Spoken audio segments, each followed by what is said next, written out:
এক বান্দা আল্লাহ তাআলার কাছে গুনাহ মাফ চাইলে, আপনারা এই মাত্র শুনলেন, ইবলিসকে আল্লাহ তাআলা চ্যালেঞ্জ ছুড়ে বলছে যে আমিও আমার বান্দাকে, বান্দা যতক্ষণ মাফ চাইতে থাকে, তুই যত ধোকাই দাও, আমি আমার বান্দা মাফ চাইতে থাকলে আমি মাফ করতেই থাকব। এটা বহুত সুন্দর কথা, আজীব কথা, আজীব কথা। বান্দা যতক্ষণ মাস্তাগফিরুনি, যতক্ষণ বান্দা আমার কাছে মাফ চাইবে, আমি তার কাছে বান্দাকে মাফ করতে থাকব।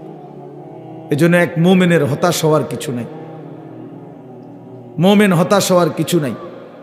ওয়াল্লাযীনা ইযা ফাআলু ফাহিশাতান আও যালামু আনফুসাহুম যাকারুল্লাহ ফাস্তাগফিরু লিযুনুবিহিম ওয়া মান ইয়াগফিরুয যুনুবা ইল্লাল্লাহ ওয়া লাম ইউসিররু আলা মা ফাআলু ওয়া হুম ইয়ালামুন।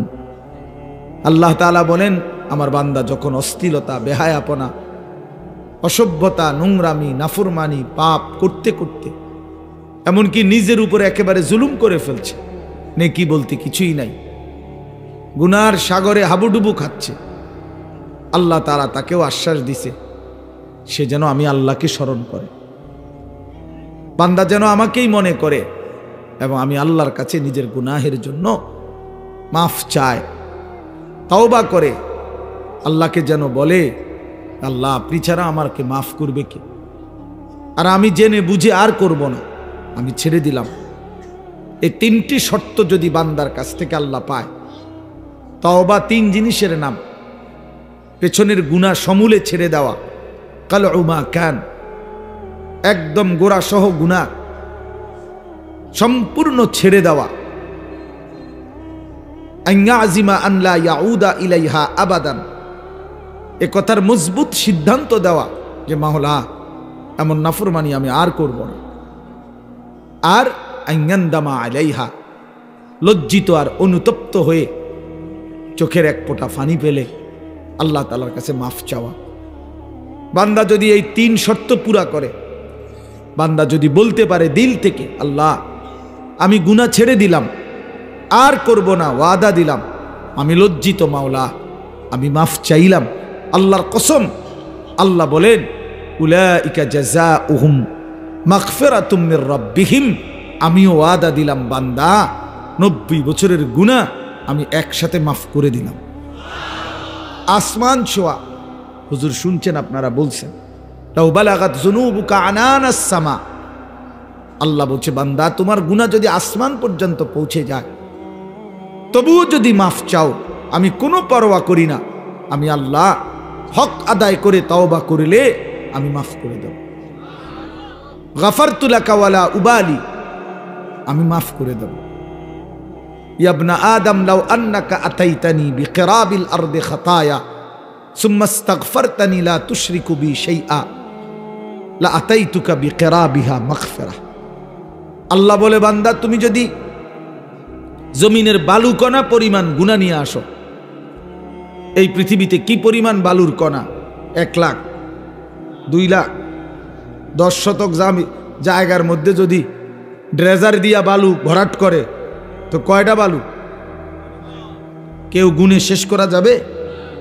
তো আল্লাহ তাআলা বলেন এই জমিনের সমস্ত বালু কণা সম পরিমাণ গুনাহ নিয়েও বান্দা তুমি যদি আমার কাছে আসো, সুম্মা ইস্তাগফারতানি, অতঃপর আমি আল্লাহর কাছে তওবা করলাম, শর্ত হইল লা তুশরিকু বি শাইআ, আমার সাথে শিরিক করতে পারবা না, আমার সাথে আর কাউরে ডাকবা না, আমার সাথে কারো কাছে চাইবা না, শুধুই আমার কাছে বলবা, শুধু আমার কাছে চাইবা, চোখের পানি ফেলবা আমার কাছে, রাত গভীরের আহাজারি করবা আমার কাছে, হাজত রাওয়া মুশকিল কুশা, সব প্রয়োজন পূরণকারী, সব পেরেশানি দূরকারী আমাকেই মনে করবা, আমাকেই ডাকবা, আমার কাছেই বলবা, মাফ চাইবা।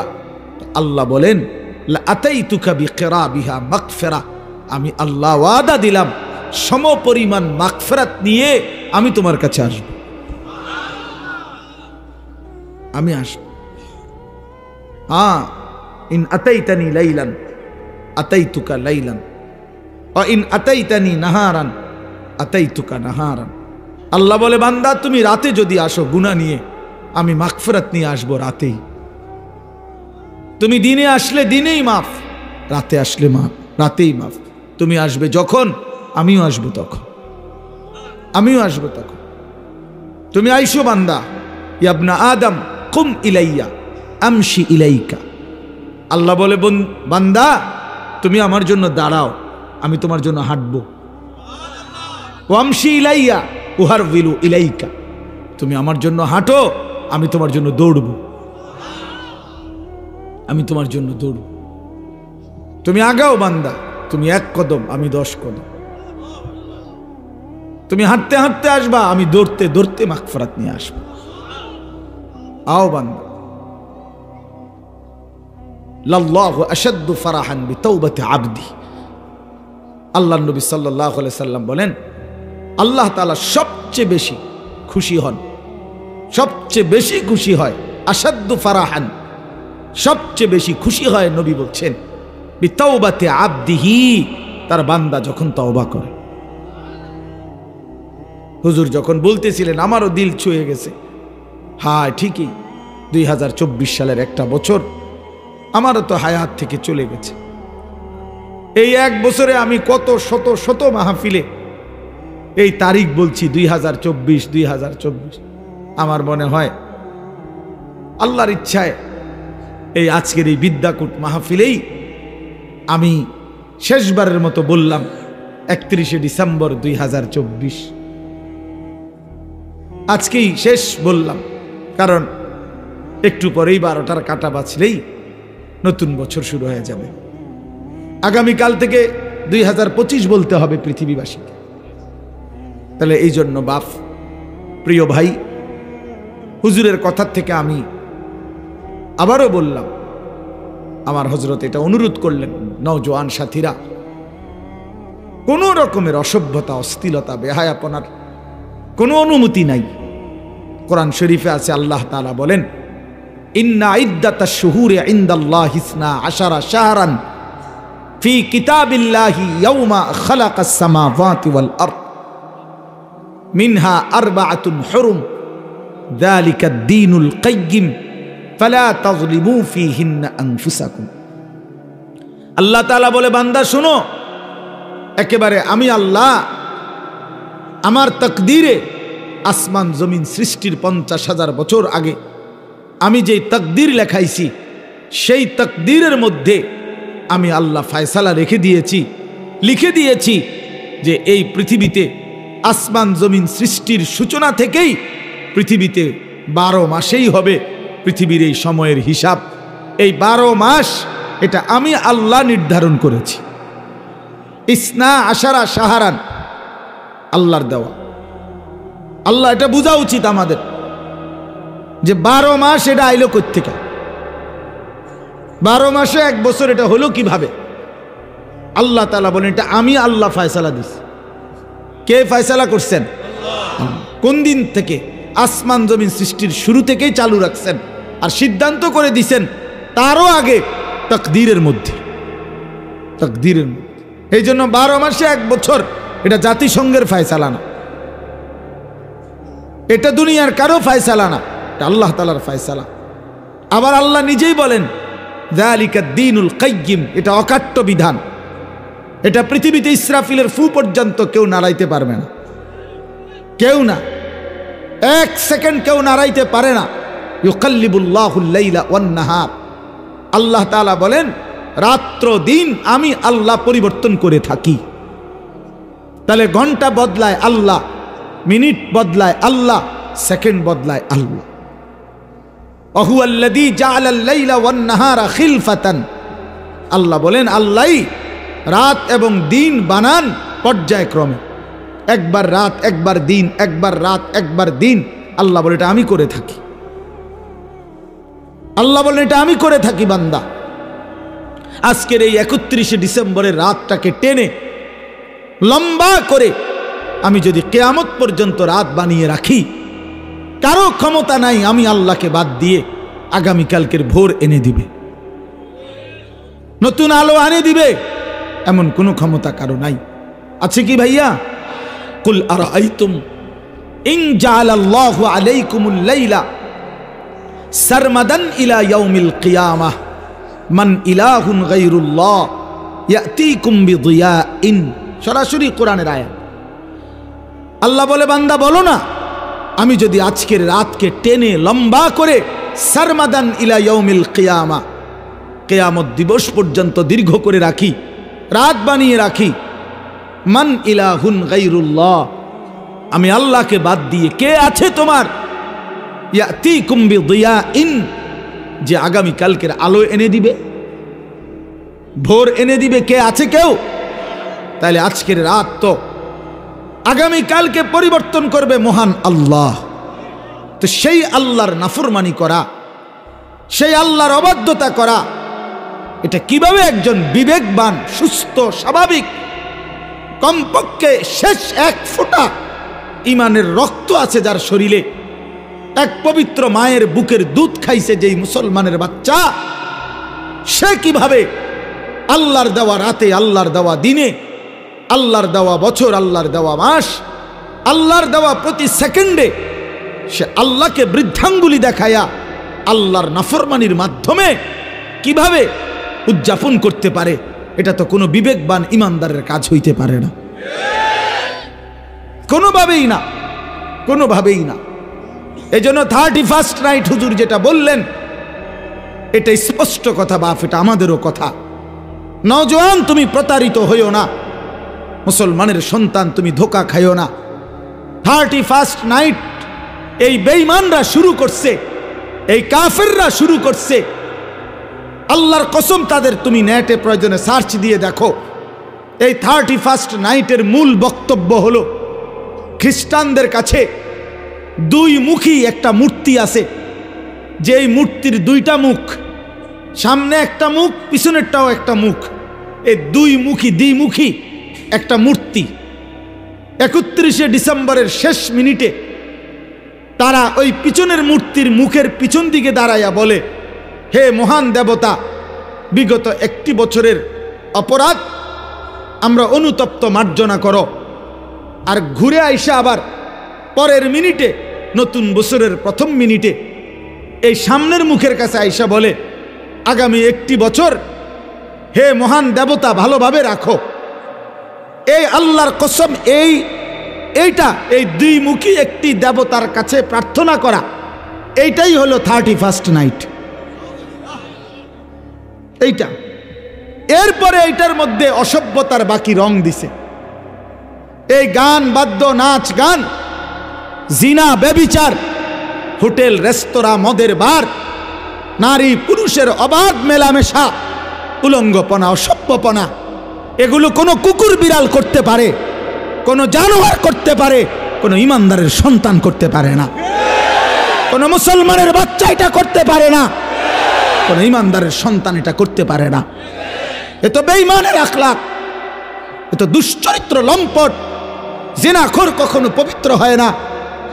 হারাম সম্পর্ক, বিবাহ বহির্ভূত ছেলে মেয়ের অবৈধ যেই কোনো রকমের সম্পর্ক, এটা তো জিনা, এটা তো ব্যভিচার, ব্যভিচার, ব্যভিচার, ব্যভিচার। এটা অতএব ব্যভিচারিত, ধিক্কৃত, ব্যভিচারিত, ধিক্কৃত কোন জিনাকার, কোন ব্যভিচারী, কোন লম্পট, কোন চরিত্রহীন, সে তো সভ্য, ভদ্র, শিক্ষিত, চরিত্রবান কোনো হতেই পারে না। এই জন্য 31st নাইট যারা উদ্বোধন করে, উদ্বোধনের নাম করে, উদযাপনের নাম করে নাচে, গায়, ফুর্তি করে, এরা অসভ্য, এরা অসভ্য, এরা অসভ্য, এরা চরিত্রহীন, এরা লম্পট, এরা লম্পট, এরা লম্পট ছাড়া আর কিচ্ছু না। এরা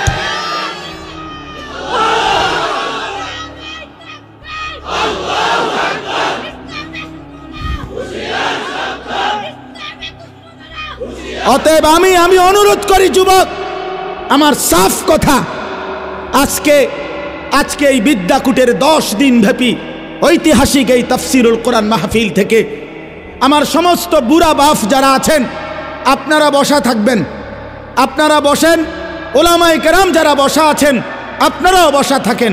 কিন্তু কিশোর, তরুণ, নওজোয়ান, তোমরা যারা এখানে আছো, তোমরা সব দাঁড়ায়া এই বয়স্ক এবং ওলামাদের সামনে ওয়াদা দাও যে 31st নাইটে আমরা থুতু মারি, থুতু মারি, থুতু মারি, থুতু মারি। দাঁড়াও যুবক, দাঁড়াও নৌজওয়ান, দাঁড়াও জওয়ান, দাঁড়াও ইমানদার।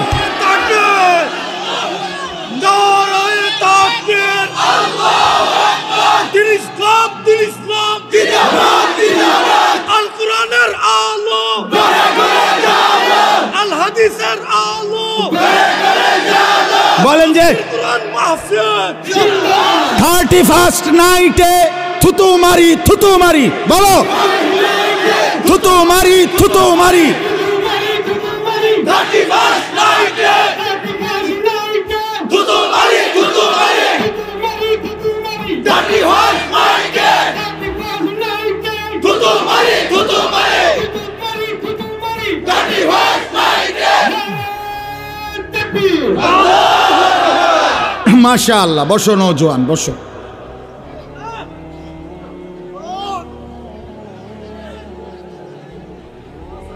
নওজোয়ান তোমরা, আগামীর ইসলাম তোমাদের হাতে ইনশাআল্লাহ, আগামীর কালেমার পতাকা উড়বে তোমাদের হাতে ইনশাআল্লাহ। 2024 সালের বিদায় নিচ্ছে, 2 উইকেট পড়ছে 2024 সালে ইনশাআল্লাহ।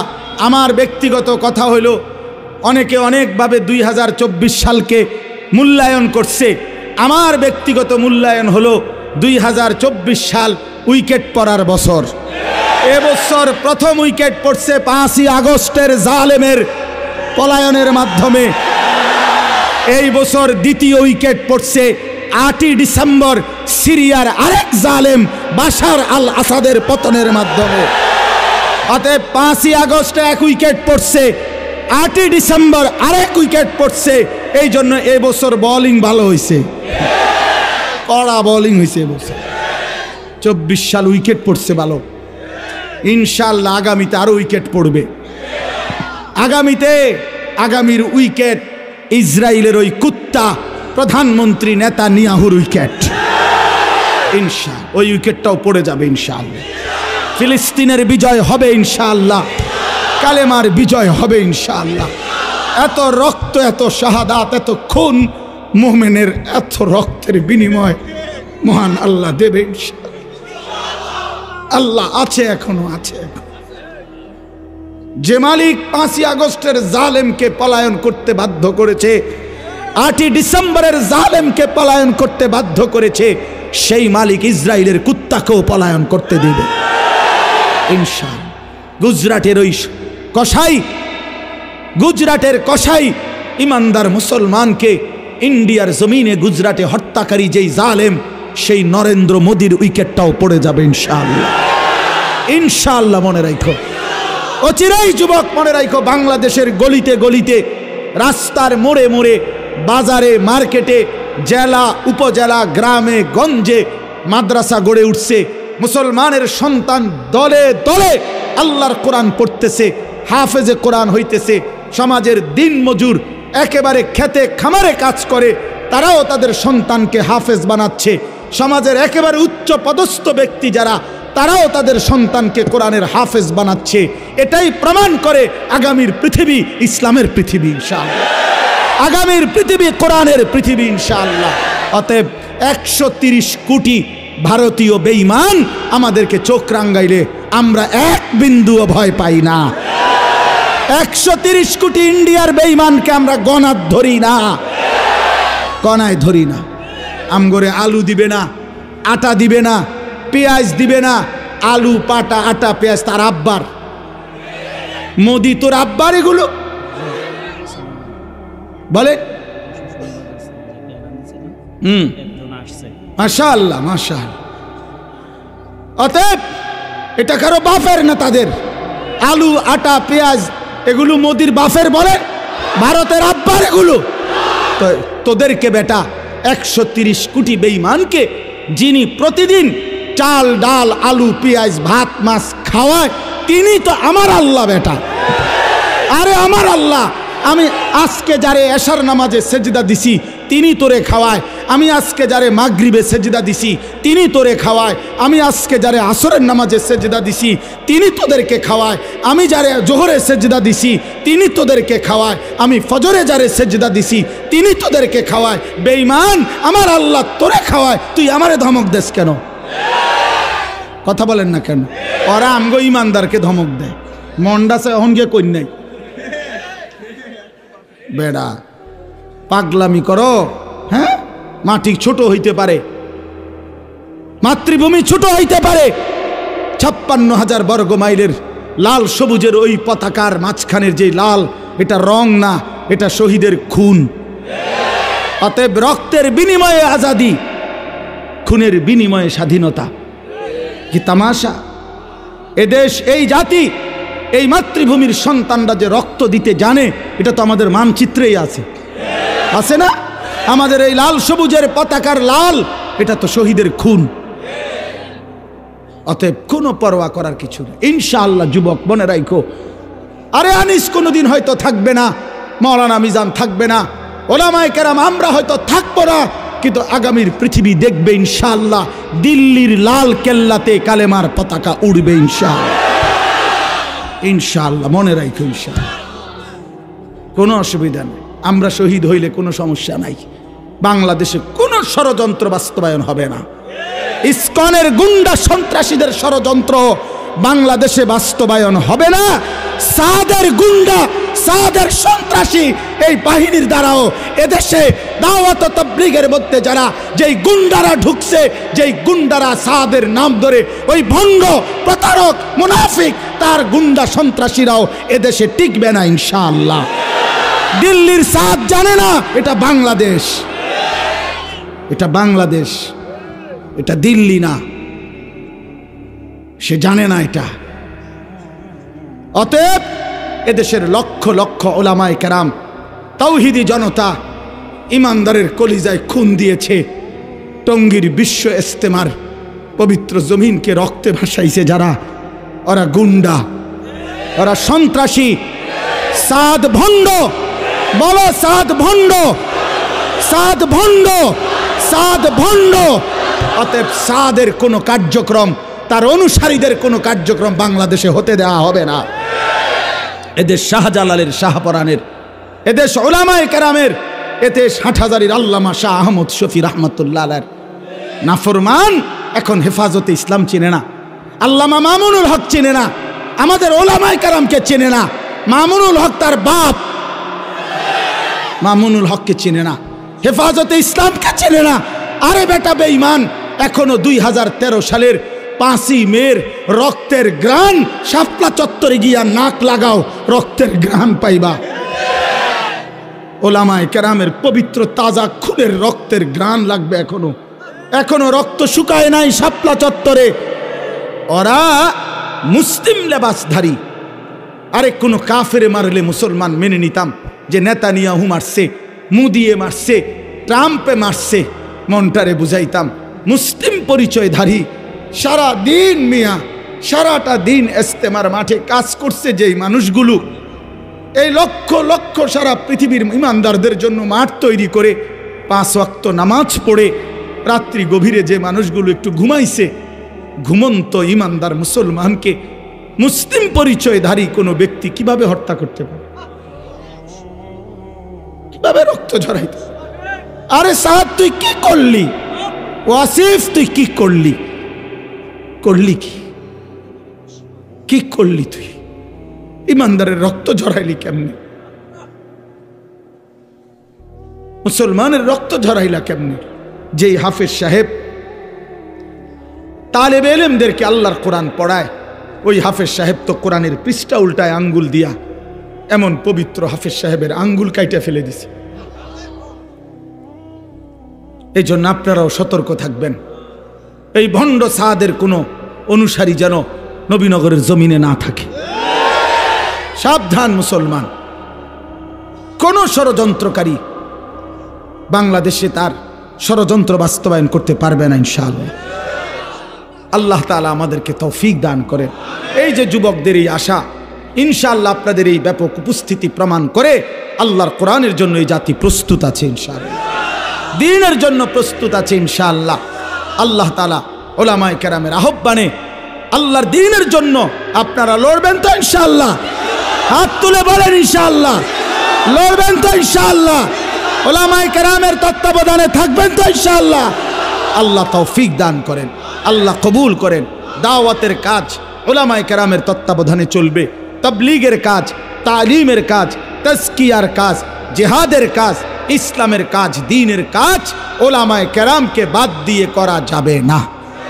করলে হুঁচট খাবেন, করলে পিছলা খাবেন, করলে ক্ষতিগ্রস্ত হবেন, করলে দুশ্মনের খপ্পরে পড়ে আখিরাত বরবাদ করবেন। যেন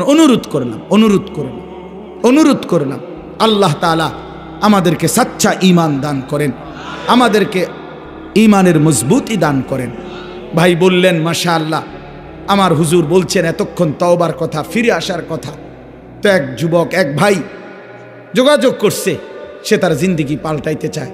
আমি তো হুজুর আলহামদুলিল্লাহ প্রতিনিয়ত অসংখ্য যুবকের চিঠি আমার কাছে আসে, চিঠি দেয়, কাগজে লিখে, মোবাইলে মেসেজ পাঠায়, আমার ঘনিষ্ঠ সাথীদের কাছে জানায়। আলহামদুলিল্লাহ প্রতিদিন বিশ্বাস করেন বাংলাদেশের যুবক ছেলেরা আল্লাহর দিকে ফিরতেছে, গুনাহ ছেড়ে দিচ্ছে ইনশাআল্লাহ। গুনায় মজা নাই, নারীর ছবি দেখতে দেখতে আর সুখ নাই, উলঙ্গ দৃশ্য দেখতে দেখতে আর সুখ নাই। অসংখ্য যুবকের চেহারা, সুরত, শরীর, যৌবন, শারীরিক ক্ষমতা, যৌবনের ক্ষমতা সব নষ্ট করে ফেলছে, সব চরিত্রহীন হইয়া বরবাদ করে দিছে। আজ ধুধু অন্ধকার ছাড়া, মরিচিকা ছাড়া আর কিছুই দেখে না। এজন্য যুবক ছেলে তোমাদেরকে বলি, ভাই নষ্ট হইও না, নষ্ট হইও না। 7 জন যুবক হিম্মত করে দাঁড়াইছিল, আসহাবে কাহাফের 7 জন যুবক। আল্লাহ তাআলা তাদের ঈমান, পুরা দেশ কাফের, আর এই 7টা যুবক প্রথম ঈমানদার হয়ে দাঁড়াইছিল। আল্লাহ বলছে তোমরা ঘুম যাও, তোমাদের ঈমানে আমি আল্লাহ খুশি হলাম, তোমাদের পক্ষ হয়ে পুরা জাতির সংশোধনের কাজ আমি আল্লাহ করে দিচ্ছি। তোমরা ঘুম যাও, ঘুমাও। 309 বছর পরে আল্লাহ এই 7 যুবককে ঘুম থেকে উঠাইয়া আল্লাহ বলছে এবার এলাকায় গিয়া হাঁটো, ঘোরো, যাও, দেখে আসো, দেখবা বাদশাও ইমানদার, জনগণও ইমানদার। কি ঘটনা আসহাবে কাহাফে 7 যুবক। হুজুর আমি এইবার প্রতি বছর আমি সন্দ্বীপ যাই মাহফিলে, চট্টগ্রাম সন্দ্বীপ উপজেলায়। এই সন্দ্বীপে বঙ্গোপসাগর পার হইয়া যাইতে হয় স্পিড বোটে, অনেক মানে ভয়ের এই জায়গাটা পার হওয়া অনেক দূর। তো প্রতি বছরই আমরা যাওয়ার চেষ্টা করি, বাংলাদেশের সব ওলামায়ে কেরাম যায় সন্দ্বীপে। বড় বড় বুজুর্গ, আমাদের শায়েখে সন্দ্বীপি ইদ্রিস সন্দ্বীপি রাহমাতুল্লাহর মতো মহান বুজুর্গ সন্দ্বীপের। তো এই বছর গত বছর 2023 সালের অক্টোবর নভেম্বর মাসে এই একটা কারগুজারি শুনেন। অক্টোবর নভেম্বর মাসে 4টা কলেজের ছেলে, ওরা আপনার প্রতিদিন ফজরের নামাজ জামাতে পড়ে, তো পইরা সাগরের পারে হাঁটে। একদিন তারা গত বছর নিজেদের মধ্যে বলতেছে যে আচ্ছা আমরা যে প্রতিদিন ফজর পড়ি, হাঁটি, তা আমরা একটা কাজ করি, চলো না হাইটা আমরা এই সকাল টাইমটা আমাদের বন্ধুদেরকে ফজরের নামাজের জন্য উঠাই, ফজর ক্যাম্পেইন, ফজরের জন্য গণসংযোগ করি, চলো। এই কথা নিয়ত করে 4 বন্ধু কি করবে, কার কাছে যাবে, একটা খসড়া পরিকল্পনার জন্য একটা কাগজ খুঁজছে। আর এই যে লেখি আমরা অহনি কাগজ নাই তাদের, এই মুহূর্তের লগে সাথে কাগজ ছিল না। তো এই ছেলেটা বলতেছে, কয় হুজুর সিগারেটের একটা প্যাকেট সাগরের পার থেকে খুঁজে নিছি, নিয়ে সিগারেটের প্যাকেটের ওই ভিতরের অংশটা সাদা না, এইটা বইয়ে লিখছি, লেখা ঠিক করে আমরা কোথায় কোথায় যাব, কেমনি কেমনি করব। এই শুরু করলাম কাজ, ফজর ক্যাম্পেইন, মানে ফজরের জন্য গণসংযোগ করা। এরপরে আলহামদুলিল্লাহ দেখেন এই বছর 19শে নভেম্বর আমি এরকম এটার মতো হবে, আরও বড় হবে প্যান্ডেল, ওই সন্দ্বীপের সবচেয়ে বড় মাদ্রাসা, যিনি পুরা সন্দ্বীপ উপজেলা ইত্তেহাদুল ওলামার সভাপতি, মুরব্বী হুজুরের মাদ্রাসার মাহফিল। ওরা আমারে বলছে আগে যে হুজুর রাত্রে যেখানে মাহফিল হবে সেখানে ফজরের পরে ওই প্যান্ডেলে আমাদের মাহফিল, মানে ওদের আলাদা।